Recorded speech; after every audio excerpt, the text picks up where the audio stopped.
Good afternoon. Welcome to the Center on National Security, to our discussion of Seth Jones' book, Three Dangerous Men. I think we're going to have an amazing discussion, and we have a wonderful panel assembled to talk about it. So, almost every day, and maybe I have a skewed perception because, we do the Suzanne group CNS morning brief every morning, but almost every day we hear about war that is not called war. War that is either fought in the cyberspace, in the economic space, perhaps in the proxy violence space that doesn't seem to rise to the level of calling it war.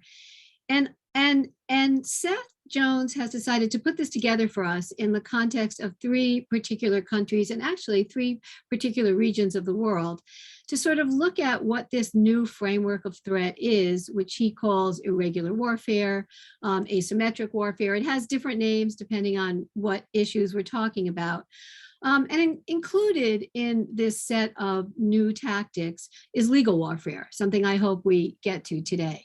So I thought it would be worthwhile to have a discussion about how to understand this in terms of the kinds of defenses and offensive for conventional warfare versus the kinds of defenses and offenses required going forward, facing this new environment. And so luckily, Seth has written this book, putting it all on the table for us so that we could talk about it.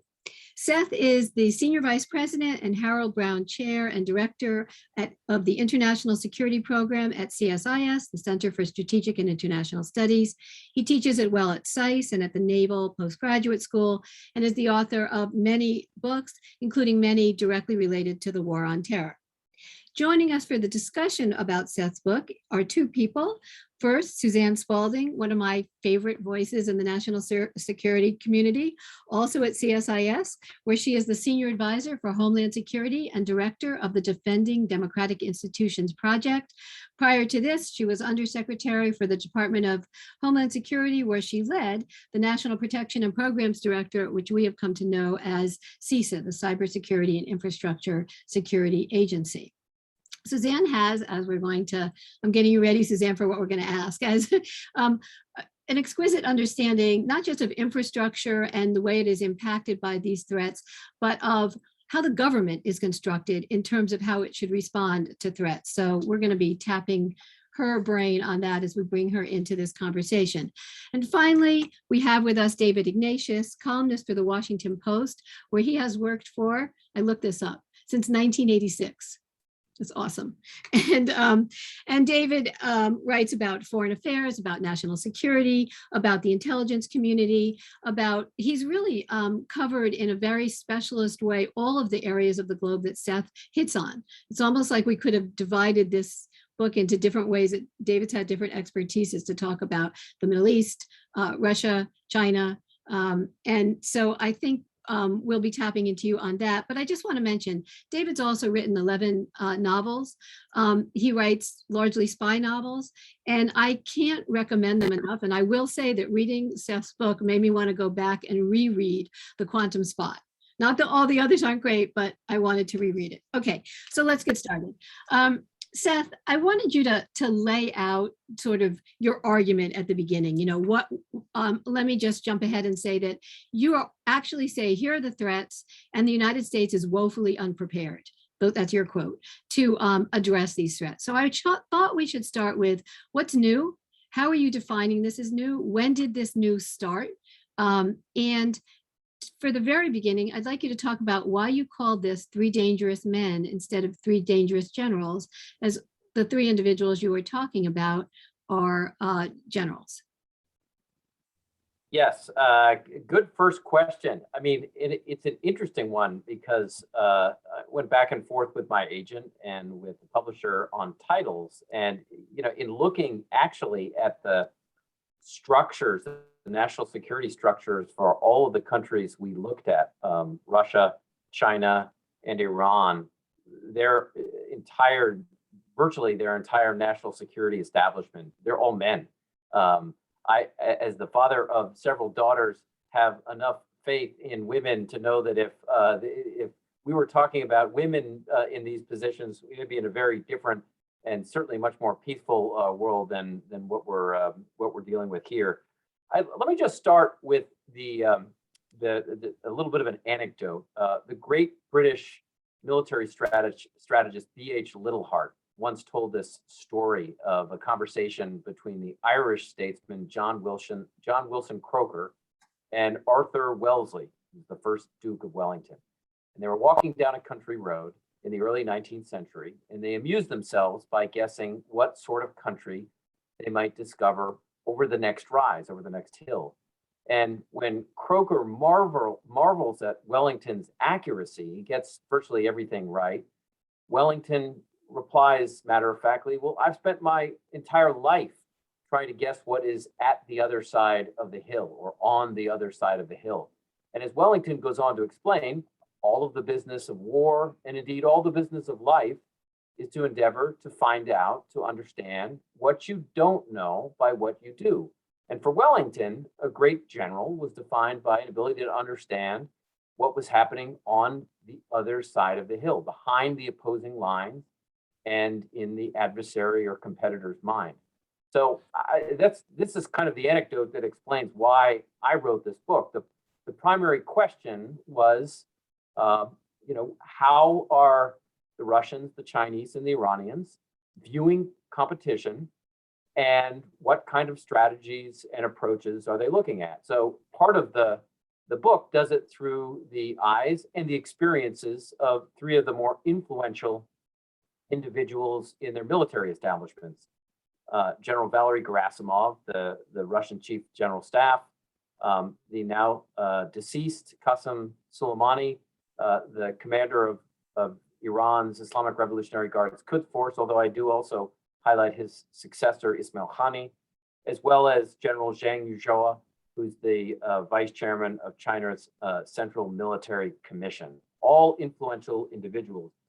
And just on terminology, one of the things that I found interesting, not only do all of these three states, including individuals, view the US as their major competitor, not their only competitor, but as their major competitor, their most important one, it's also that they view competition much less through conventional means. I mean, if you look at how the US military in particular, but the national security establishment views China, it's a heavy focus on war in the Taiwan Straits, the O plans, the operational plans for competition, and the aircraft, the F-35s, and the ships, maritime vessels designed to compete.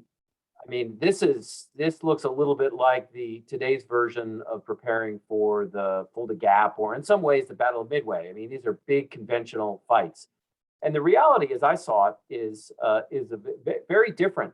Much of the focus on day-to-day competition, that is, attempts to expand these countries' influence, including power, and to weaken the US, is through irregular means. So I use the term irregular warfare. It's now a doctrinal term in the U.S. Department of Defense. It's roughly synonymous with gray zone, asymmetrical. There are a range of other terms one could have used, but I do think warfare is important. And the reason I did it, to go with this concept of the other side of the hill, is it's a term that is used heavily by these countries in different ways. The Iranians use various forms of Jung-e-Narm soft war to include elements of this. The Chinese have their three warfares, none of which involve the use of violence. They involve legal warfare, which you mentioned at the beginning. They involve public relations or media warfare, and they involve psychological warfare. And then, of course, the Russians have a long history of activity in this area of active measures, or maskirovka, denial and deception. In a sense, none of this is new. These are age-old tools. I think when I use the term warfare, just to be clear, what I'm talking about is competition that looks a lot more like Sun Tzu, where you achieve objectives ideally without actually having to fight, than it does look like Clausewitz, which are big forces operating in set piece battles on a battlefield in the inter-German border area. And so part of the issue is just to summarize, again, as I look at how the U.S. is thinking and structured, and how, including the U.S. Department of Defense, is conceptualizing and planning for and building capabilities, I still think it's a national security establishment that is far too heavily focused on conventional or even nuclear war with these countries. And when we look at the Cold War and the amount of effort the U.S. placed into establishing a U.S. information agency, or even the strength of the U.S. Department of State for various parts of the Cold War, I still think we have a weak State Department. We have Global Engagement Center, despite some efforts to engage in broader information, is under-resourced. It's not, in my view, a serious tier 1 level organization the way China has established a broader aspect. And then in particular with China, I mean, so much of what we see with the Chinese is on the economic, the technological, and even in the intelligence side. And where China has controlled territory in the South China Sea and the Spratly Islands, again, it's done it much like Russia did with Crimea. It's not even firing a shot, or it's operating through partner forces. I mean, in the South China Sea, it was building islands overnight, essentially with dredgers, and using maritime militia, and so part of this is reconceptualizing what competition is actually going to look like. So that's kind of the entire, really the focus of the book, and why I describe the terms in ways that I did. Yeah, just one follow-up question on that is that, you are describing it in your comments very much as a perpetual competition. One thing about war is that we used to think about war as it has a beginning, right? And it has an end. So are you suggesting that we're in a state where we just have to accept that we're at a perpetual state of war that sort of simmers, and then there might be an outbreak of something that we used to call war that has a beginning and an end? Or how do you see that? Yeah, that's exactly. I mean, in many ways, that is what I'm saying. I mean, it is a concept. The closest recent, or one of the closest historical U.S. Analogies is the way George Kennan, he used the term political warfare, described this constant state of competition between, I mean, in that case, it was the U.S. and the Soviet Union, that was not just about set piece battles on a battlefield, but that dealt with the KGB's regular activities, their attempts to meddle in U.S. elections, their broader active measures. I mean, the entire Operation Infection or Operation Denver, the U.S. disinformation campaign around AIDS, these were all regular, even daily occurrences. And, at the end of the day, two states, the U.S. and the Soviet Union with nuclear weapons, never actually directly went to war with each other because of the costs involved. There are probably some notable similarities with cautions between the U.S. and the Russians, the U.S. and the Chinese, all of which have nuclear weapons, which suggests to me, as the political scientist Robert Jervis tells us, there are likely to be some very serious cautions among foreign policy leaders when the other side's got nuclear weapons as well. That escalation to using nuclear weapons is very dangerous, destabilizing, has huge costs economically, blood costs, and I think puts us at this level of near daily occurrence.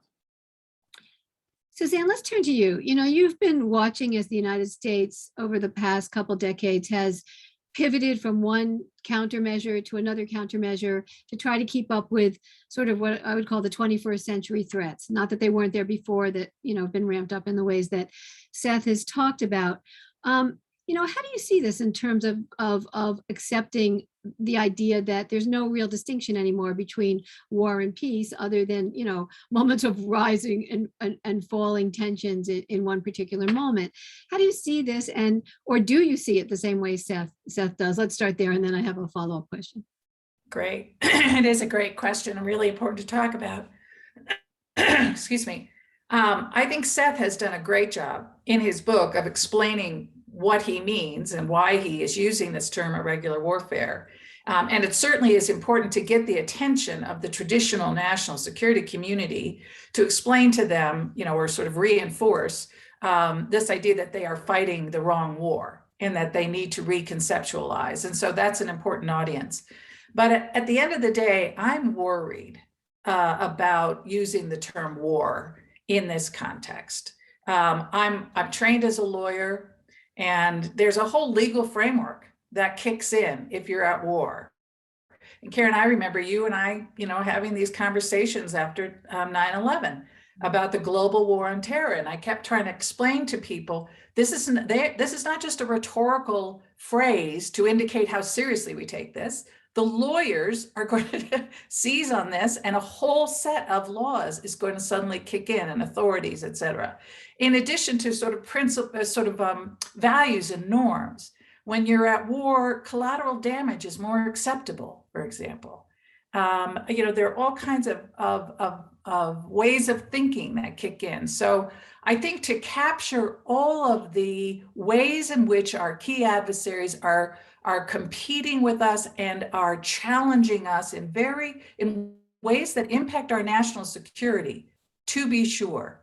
But to characterize it all as some kind of warfare, I do think potentially can be problematic in those ways. And then for those like my good friend Chris Painter and his successors who've been trying to argue for norms in cyberspace, we have found it very valuable and important to make distinctions between what we're calling peacetime norms, where, for example, you would not attack critical infrastructure upon which the public depends, and the distinction between that when you're not engaged in a kinetic conflict, and what you might find acceptable when you are, dropping bombs on each other, rather than bombing critical infrastructure that will take so long to rebuild, et cetera, and have collateral damage. If you can remotely take down that infrastructure, that might be preferable during what we think of as a kinetic conflict. So I do think those things need to be thought through, and then the labeling becomes very important. As I say, I think Seth has done a great job, and for everybody who reads the book, they'll get it. But if you just grab onto the catchphrase of irregular warfare, that's where I think we potentially run into problems. Yeah, and I just wanted to, one quick follow-up question. Does it also bring into question the role of the military? There's an idea that when you say war, the military is automatically involved, where we see so much of this countermeasures here that are required here are really not necessarily military, at least not as we understand our military now. And just wondered about your thoughts on that. Yeah, well, Karen, that's exactly right. And so again, Seth's point is we've got to bring all of, this whole government, we've got to bring all the tools to bear. We've got to break down these stovepipes. And again, I think that is not necessarily aided if we're using the terminology of war, because then it's at the National Security Council.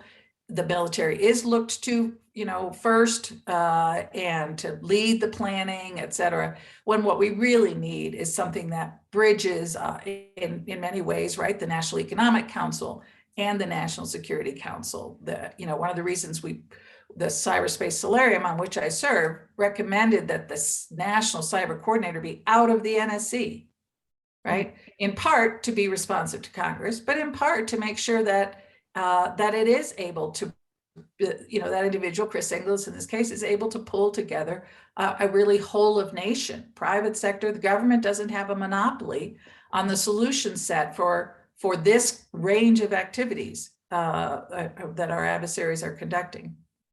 Right. Seth, don't worry, we're going to get back to you so you can but first I want to turn to David because one component of this that's been consistent, that may be in this basket of non-conventional warfare is something that's been with us for a long time and that you write about all the time, which is the intelligence mission, the intelligence apparatus. And one of the things that Seth points to in all of his instances, China, Russia, and Iran, is sort of the role, the covert operations. So that's not new, and Seth doesn't claim it's new. It's the new role it takes on, which is a little different.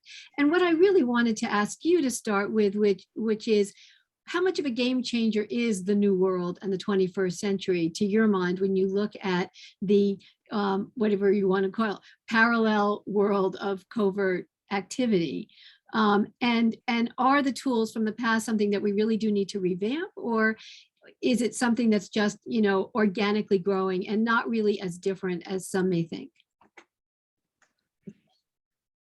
Let me offer a couple thoughts at the outset in answer to that, Karen, and also the points that Seth and Suzanne have raised. I distinguish between irregular forces as they've played a role in this period of the last 20 years when we were fighting what seemed conventional conflicts, but had a component that used special operations forces in small numbers in irregular missions. And one takeaway from this period for me is that however unsuccessful our general engagements in Iraq and Afghanistan were, the soft components were often quite successful. Indeed, I think the hidden truth is that we have found a way to project power at low cost and high impact if we find the right allies in Syria, in Iraq, and perhaps a few other places that are less visible. So I want to make that point. As Karen says, there is now the problem that war is non-binary. I mean, we think of either being at war or not being at war. It's an on-off switch. And it's now we recognize something closer to a rheostat, which is adjustable up or down. And it's adjustable up or down in different domains. One domain may be at 2, the other may be at 0, whatever. And I think that presents a bunch of difficult dilemmas, how you coordinate the different components of power and warfare. I would caution that in response to something that I think Suzanne said, Title 10 and Title 50 are not stovepipes. They are deliberately very different categories. And we're heading toward a world, I think, where they're getting blurred. Certainly, Title 10 forces increasingly are used to conduct Title 50 activities. But I think that's worth reflecting on. If members of the audience don't know what the terminology means, Title 10 authorizes our use of military forces, uniformed military forces in warfare. Title 50 authorizes the CIA to conduct special activities, deniable covert actions. They have legal authority to say they didn't do something when they did it. It's a different terrain. And I think in this rheostat world where intelligence agencies are in cyber, General Nakasone, the head of Cyber Command, would say that we are in a constant low-level state of cyber warfare. We're always at about 2 on that rheostat. What does that mean for the other rheostats?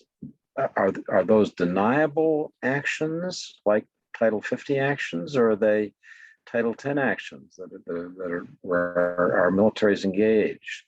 And what are the legal and other issues that come to bear? So I think Seth's on to the right issue.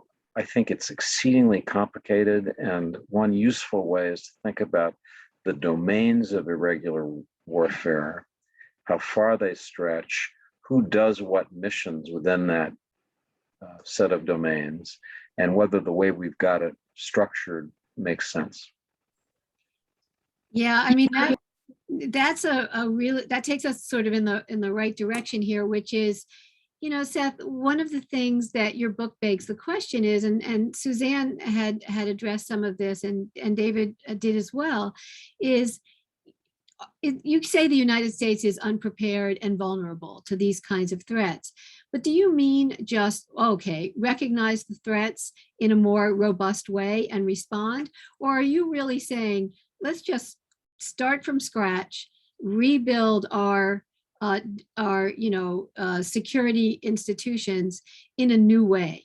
And, that might involve the public-private sector partnerships, the way Suzanne mentioned about the private sector, or you not? Do you really think we can just adapt what we have? And this is a question I kind of want to put to all of you, but what is really the underlying critique when you say we're unprepared? It's just that we have to do more homework, or be more aggressive with what we have, or that it really, this is a fundamental rethinking of powers, authorities, legal mechanisms as well? It's a very good and complicated question. I think first and foremost, the issue is one of understanding the way most of the competitors, and competitors is not always a bad thing. We compete in sports and companies compete over hiring individuals. Competition is not in and of itself, it's not necessarily a bad thing. But the competition on a day-to-day basis is likely to be not on battlefields that people will be able to see clearly. I mean, it's the kind of stuff David just described, cyber. And I mean, look at the number of countries now, over 36, that the Russians have used now private military companies. In most cases, they are cooperating very closely with Russian intelligence, both military intelligence, main intelligence directorate, and the Russian Foreign Intelligence Agency, the SVR. So here we have Russian deployment into Central African Republic and Madagascar and Mozambique, obviously in addition to Syria and Ukraine and a range of other countries. But it's not overt in the sense that you don't see large numbers of Russian conventional forces on the ground. And so the response is not a deployment of US or other conventional forces. And I think part of this is it's a recognition and then, beginning to restructure how the US and its allies think, and then also restructure how we're geared towards this. And I would highlight a couple of things just briefly. One is, I think where we're really at a disadvantage right now is with the Chinese, and in part, just looking at the most read newspaper in China. It's a translation of, in part, foreign news, including English language news, read by a large number of Chinese. There's just a sheer numbers of individuals that are now taking English and reading translated English material. We are so far behind in the US right now. One of the things that struck me in just writing this book really tells this story, which is I tried to rely as much as I could on primary source information in Persian, Russian, and in Mandarin. There is not much available on the Mandarin side, including major Chinese documents. They're just not translated. I mean, during the Cold War, we had the entire Foreign Broadcast Information Service that was translating large amounts of not just Soviet, but Warsaw Pact documents and making them publicly available. In college, I was a FIBIS librarian. Mm-hmm. So I had access, all of our libraries did and now still do on the digital side. The open source enterprise, which is within the Director of National Intelligence, is now closed to the public. Even for individuals like me that would love to be able to use the translated material, it's completely closed. We do not have a Foreign Broadcast Information Service equivalent. Part of the reason CSIS is actually creating an open source China analysis center is there are so few Chinese documents, business documents, political ones, military ones, just broadly economic, translated into English. And I think that's a real failure to understand what is going on inside of China. So that's one. The second is one I think this administration does understand, and that is really rebalancing ourselves even along these information diplomatic sides, because so much of this, I think, competition is in the information sphere. And I think at the end of the day, and this is where I think the US has got to operate from a position of strength. You know, having an open society, having a democratic system is, you know, makes us vulnerable to some kind of action. I mean, it does. But it also is a strength in the long run, and it's a weakness for many of these countries that they have closed systems, can't elect their leaders. And so I think, you know, at the end of the day, I think the US, this will be an advantage for the US over the long run. So those core principles, we don't have to change how this country was founded. But I do think there's some important things that have to change.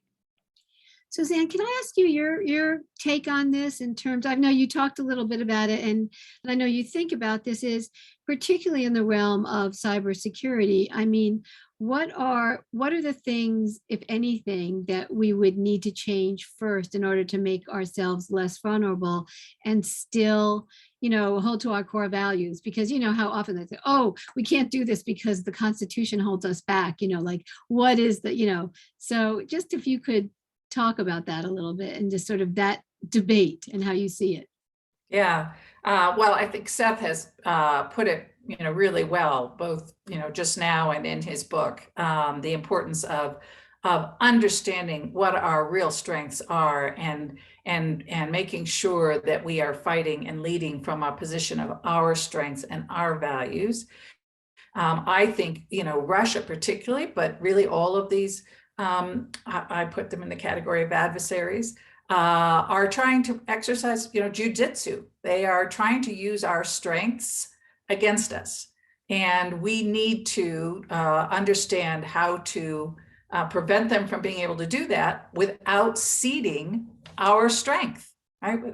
Without giving up that area in which we are, where we really do have some strength. And I think, Karen, on your, so part of that starts with thinking wiring diagram is the last thing you come to, right? So the first thing you come to, and this is what Seth has emphasized, is understanding what we're confronting.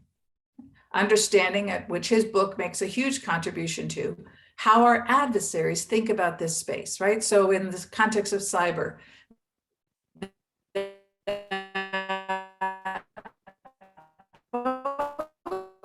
Russia and China. Suzanne, we're kind of losing you, so I'm gonna go to David. Okay, so because we're losing you. David, can you hear me? Yes, I hear you. Fine. I want to kind of on what Suzanne was. And cyber is a subset of that, right? And all of that is a subset of achievement. Okay, let's just. Okay, good. We didn't hear a lot of that, but we tried. David, let me turn to you and just talk a little bit about. I want to talk a little bit about, follow up on what you said before about the Title 10, Title 50, and the sort of blurring between the two of them, because I think we see that, you know, in a number of different places. And one of the things it brings into focus is something that Seth was talking about before about the documents. Just follow me here to put this together, which is that the appetite for transparency when it comes to issues of security, global security, national security, is really very low in terms of the government. And in one of the things that happens when you switch titles, switch authorities, switch offensive agencies or defensive agencies is what the belief of what the public needs to know, how they need to know it. And by public, I also include Congress. And I'm just wondering if you think that in going forward and restructuring, rethinking the way in which we defend ourselves, you think that transparency is something we have to think about, or really that's a secondary thing and we can talk more about the authorities themselves, and transparency is you know, somewhere down the line. Well, I think overclassification is a problem. It's part of the sclerosis of government and military actions. And I think one of the exciting things that's happening is that companies outside the traditional defense sphere are thinking creatively about new weapon systems. The most exciting high-powered microwave innovator that I know about is a small startup a company that's doing really pioneering, potentially transformative work outside the traditional DoD contracting sphere. I think that's really important. I think General Austin, Secretary Austin, gets it. He's not the most obvious person to lead this effort, but he's got some people at DoD, starting with Catholics who do understand it.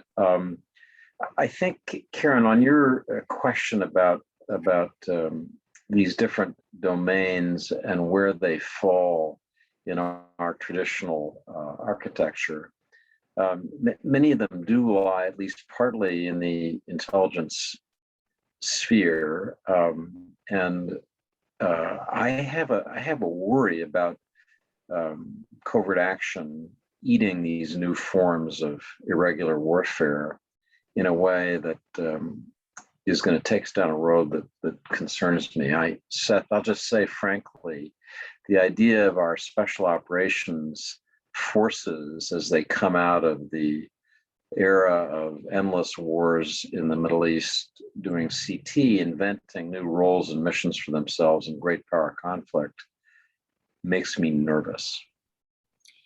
Can you talk about why?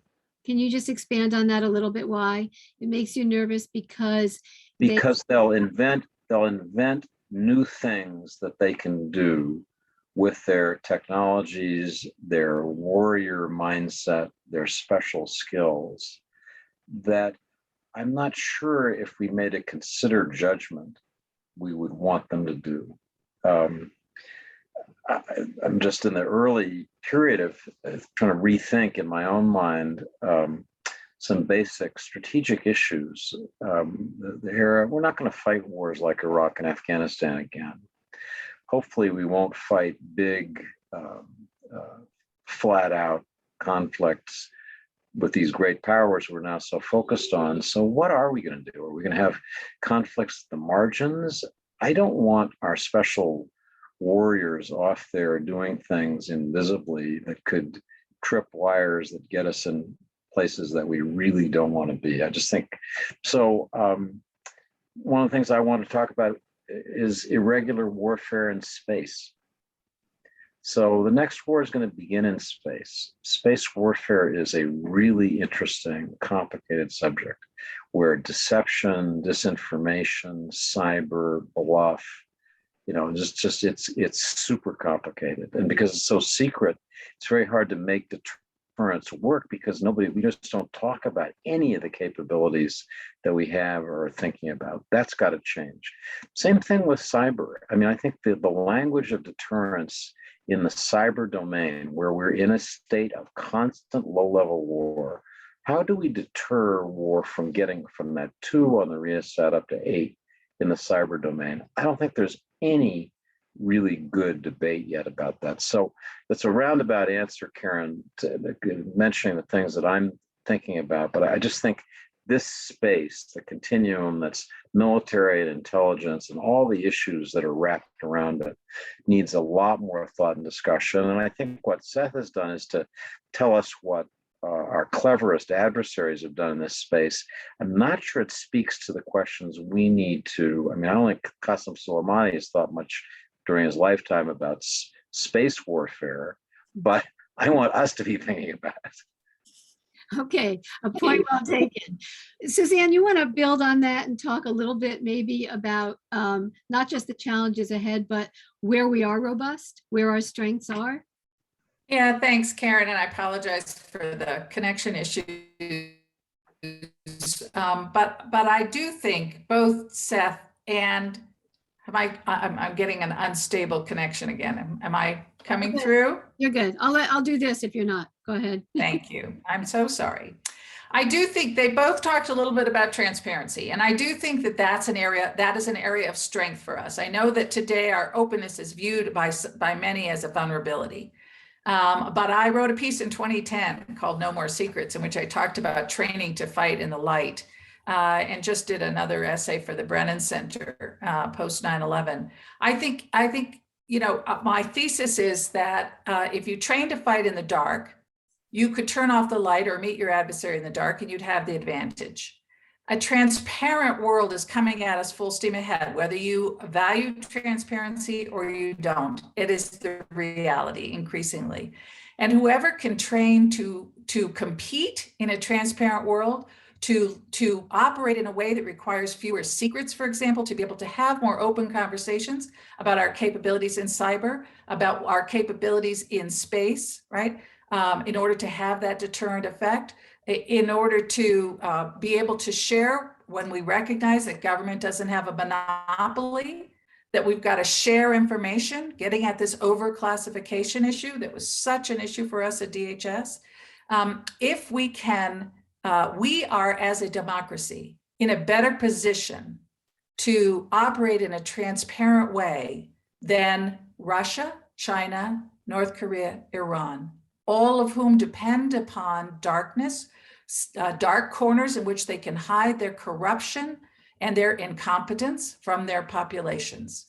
All of them are motivated by a desire to stay in power. They all have slightly different ways in which they think they need to do that, but at the bottom, they need these dark corners. So if we can get more comfortable and train and understand how to operate in the light, we can turn on the lights and have the advantage. Seth, do you agree with that? And then Yeah, we're going to turn to audience questions. So we have a few, so feel free to put them in the Q&A. Go ahead, Seth. So just briefly, I think turning on the light is what, to some degree, I think offense looks like. Part of the question is defense, and I think protecting satellites and protecting our cyber systems, there are elements of defense that are important. I also think, actually, as David notes, there are elements of offense that I think one has to be very careful about. There were periods of the Cold War where not just the special operations community and the School of the Americas, but also CIA mining of harbors in Central America were deeply problematic and actually set the US back. These were all covert activities that were counterproductive. I think, what I'm talking about, and I think David used an example earlier where there may be more youthful uses of special operations forces, which is training, advising, and assisting foreign governments or foreign partners, as the US just did in Syria against an adversary. So the US, at the end of the day, doesn't have to deploy large numbers of forces, but can train, advise, and assist, as it did local Syrian forces or Iraqis, for that matter, in Iraq. That's kind of the way, in those instances, I think it's probably a better use rather than the Title 50 missions of using military forces for. But I think the transparency one, at the end of the day, is an important one.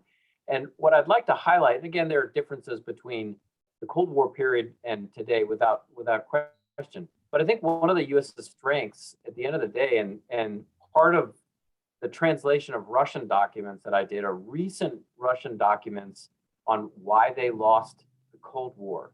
And at the end of the day, they did not lose the Cold War on the battlefield. They lost the Cold War in the hearts and minds, essentially, of Russians and of Czechoslovaks and of East Germans and Poles, and then across multiple different continents. And, part of the issue for them was this system that they had established was antithetical to choosing your leader. It was anti-democratic. It was about state-based information. It was not generally supportive of freedom of religion. These are all things that I think in particular make the Chinese and the Russians extremely vulnerable. So part of offense is, this is not disinformation, it's not misinformation. It's how do we get information to those populations about what is going on, including within their country, and how do we get information to the rest of the world about what's going on in their countries, whether it's human rights abuses, including among the Uyghur population in China, whether it's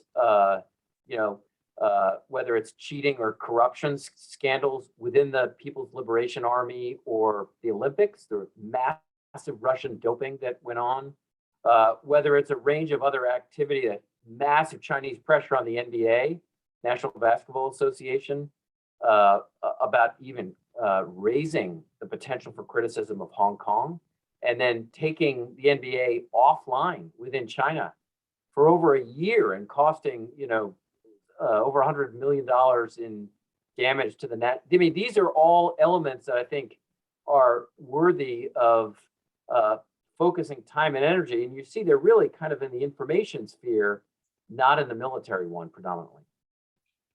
David, you've written a lot in your novels, actually, about the inability to know what's accurate or true or what's deception, right? Now we're in, when you're writing about, who do you trust, who do you, on a personal level, on a spy level, on a government level. Do you think it's really possible to create a world in which there's a sense of knowing what's fact, or are we really, in your mind, in a place where the kinds of things you wrote about in the spy world have now become part of cultures globally, of just where do you go to know what's misinformation or disinformation? Well, that's the question of the moment. How do you know what's true? Where do you go to find it? How are you sure that the information you're getting from that source is reliable? I think that's the question for our future. There's a national security component to it. I think we need to be very careful. On the chat, there's a discussion of information warfare as it's been practiced by the United States over time. And I think we need to think carefully about deliberate efforts to shape and manipulate that space in response to other powers that are doing the same thing, to fight back, as it were. That just needs a lot more thought, I think. My own bare shred of optimism about all this is that in this, sometimes referred to as the post-truth world, and as deepfakes technology accelerates, we won't just have fake news, we'll have fake events. And how will we know that imagery is real or was manufactured? The value of reliably true information will increase enormously.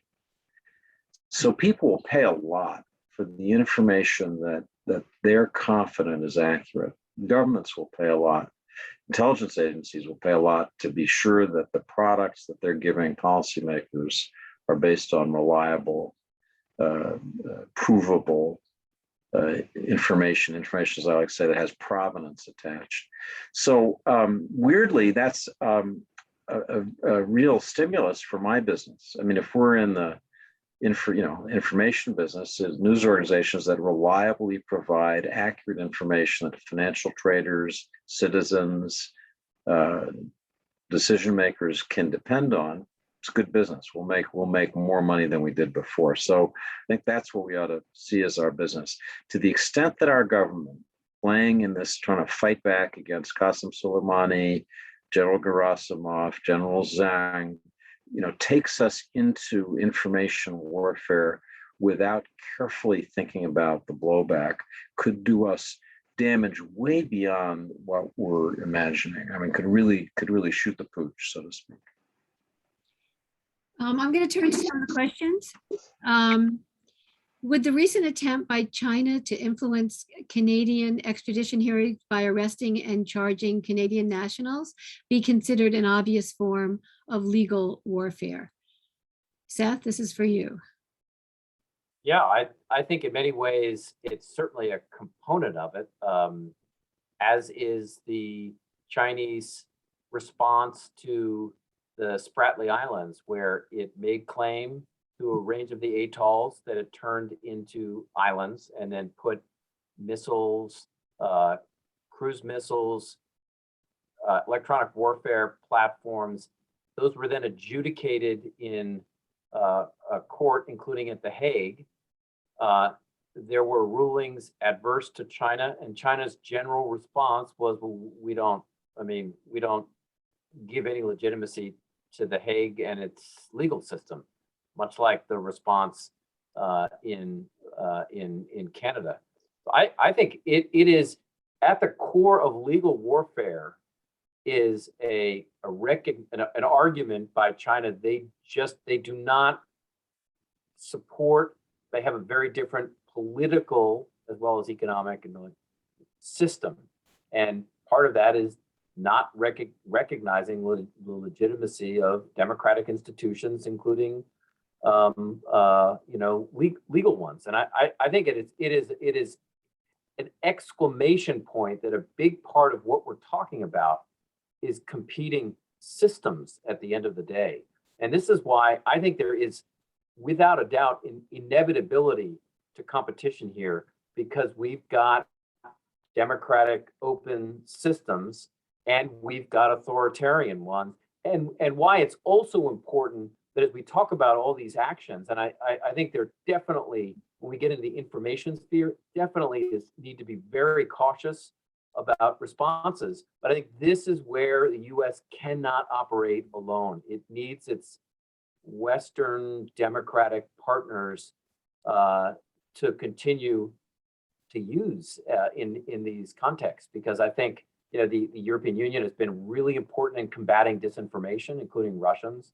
So I think this realm, the allies and partners component, is going to be really, really important along these lines. Suzanne, I want to bring you into this legal battle because part of it really has to do with who's willing to push aside norms and laws, right? Who's willing just not to obey them. And so the question is there any in today's context, is that become like a fallback position, not just for Russia and China, but generally, that international law doesn't have enough teeth, and just if it gets in the way, you push it aside? I mean, what do you think? Where is the strength of international law in this? Yeah, so it's really interesting, Karen. When I got out of DHS as the undersecretary, where I spent the last year worrying about our election security and the role of disinformation, I did a deep dive on what we began to see as Russian information operations targeting our own public's faith and confidence in our justice system and the legitimacy of our justice system. And we put out a report in May, Beyond the Ballot, detailing the evidence of that. And of course, now it is amplifying and amplified by domestic voices. And I think my worry about this Huawei executive case is that it feeds into the narrative that our justice system isn't independent and impartial, but is part of the political system. And there have been lots of things that we have done and others have said and done that reinforce that message. And it's so troubling. And I think what we saw on January 6th was a group of people who chose to ignore the legitimacy, reject the legitimacy of over 60 court cases that had rejected claims of widespread election voter fraud. And so I think this is a very pernicious, it is absolutely, I believe, the intention of certainly Russia and China in this battle of competing systems, as Seth says, to portray democracy as not living up to its expectations and as being irrevocably broken. And I think Seth talks a bit about this as well. So one of the things that I think is the most important that we can do to counter this is to reinvigorate civics education in this country. I think it's important. Yeah, I think it's important to help Americans understand how to be more effective agents of change and hold our institutions accountable in order to counter the pernicious messaging that we're getting through these disinformation information operations. And we better build our institutions of education a little bit more robustly. David, do you have concerns, just very quickly, for the domestic sphere as well as for the international sphere in the ways that Suzanne was just talking about, the legitimacy of our institutions at home, our courts, for example, but not only? I do. This is going to have to be a last comment because I got to leave a little bit early. Um, I think declining public confidence in our legal institutions, the declining public respect for approval of the Supreme Court should really worry us. Obviously worries the justices. Look at the recent statements by Breyer, Clarence Thomas, and even the new Justice, Amy Barconi. To tie that to the Huawei case, to say something a little bit unpopular, when you look at the details of the U.S. extradition request for Meng Wanzhou, there's some, it's an unusual document. John Bellinger, used to be the State Department legal advisor, said in an affidavit in that case that he thought it was extraordinary and unprecedented that some of these claims were being made. So if our argument again to the Chinese is we're not in the business of legal warfare, well, you seize ours, we'll seize yours. We're in the business of rule of law and established rules. We have to be really, really careful. We have to do that at home. If any of these prosecutions of people for insurrection really are beyond over the line, and I worry looking at some of the indictments that they are, we're going to pay for it. When we go after China, we have indictments or extradition requests that really don't pass a strict muster. We're gonna pay for it, because at the end of the day, we are in the rule of law business, and that's getting eroded. So with that, forgive me, I should duck out. What a great conversation, Seth. Good luck with your book. Thanks, David. Seth, would you agree with that? What David just said, that this could like, we have to be very careful in this sphere in terms of rule of law, that in a way we have to, protect it, but at the same time be careful not to abuse it? Well, I think there's no question that we need to be very careful here. We also need to be very aware, as I think the last 4.5 years has showed, is that we're not always examples of how to lead a democratic society. I mean, just the calls into question of the 2020 presidential elections and what went on up through January of this year, I think highlight that we have our own issues in this country. But one of the things is that we are an open society at the end of the day, so that we have to come to terms with the challenges we have in our own democracy and to move forward. So part of that is recognizing, though, that we're going to need to be careful, and we're going to need to be reflective when we're operating outside of those norms. And last question for both of you: in order to be reflective in terms of operating outside of those norms, do you think we need a few more mechanisms? This is kind of a loaded question, for oversight when it comes to some of this, that maybe one of the things that's haunted us for the last however many years since I've been, studying the national security in the United States, is that maybe we need to have, more robust oversight within the executive beyond what we have now? Or do you think we just have to, or not? Let me just put it that way. Suzanne?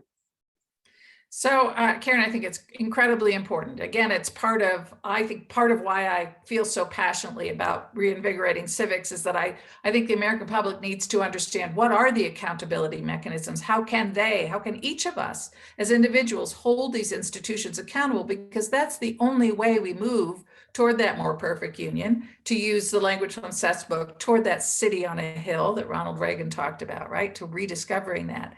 And so things like the importance of inspectors general, which have, run into some tough times trying to be independent and impartial. The public needs to understand how important that is. Why is it so important they be apolitical?